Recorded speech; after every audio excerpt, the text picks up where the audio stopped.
Career gap వాళ్ళకి ఎందుకు ఉద్యోగాలు రావట్లేదు, అసలు కెరీర్ గ్యాప్ ఏంటి నిజంగా ఉద్యోగాలు రావట్లేదు అంటారా? సో దాని గురించి కూడా మనం మాట్లాడుకుందాము.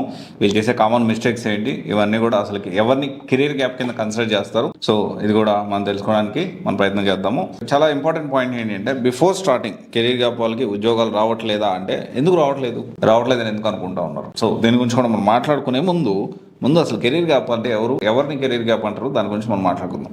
So I'm talking about IT గురించి మాట్లాడుతున్నా, సాఫ్ట్వేర్ గురించి మాట్లాడుతున్నా.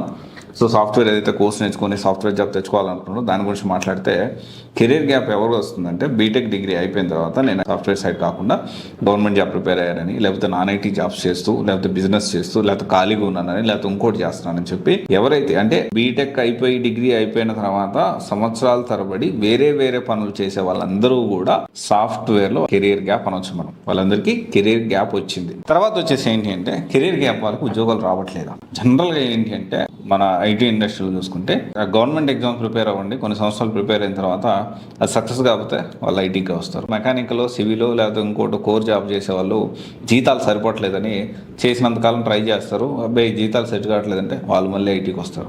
అండ్ తర్వాత బిజినెస్ చేస్తారు, బిజినెస్లో ఫెయిల్ అయిపోయింది, ఇప్పుడు ఐటీలోకి రావాలనుకున్నా అని చెప్పి ఆ బిజినెస్ క్లోజ్ చేసి మళ్ళీ ఐటీలోకి వస్తారు. అండ్ ఇంకా చూసుకుంటే ఖాళీగా ఉన్నా ఇప్పుడు అర్జెంటుగా నాకు పెళ్లి సంబంధాలు చూస్తూ ఉన్నారు, ఇమీడియట్గా నాకు ఐటీ జాబ్ కావాలని వాళ్ళందరూ కూడా. అంటే ఇక్కడ మనం అర్థం చేసుకోవాల్సిన విషయం ఏంటి అంటే ఇంతమంది అవకాశాలు ఉన్నాయి కాబట్టి వస్తున్నారు, జాబ్స్ వస్తున్నాయి కాబట్టి వస్తున్నారు. కెరీర్ గ్యాప్ వాళ్ళకి జాబ్స్ వస్తాయి, దానికి ప్రాపర్ వేలో వెళ్ళాలి.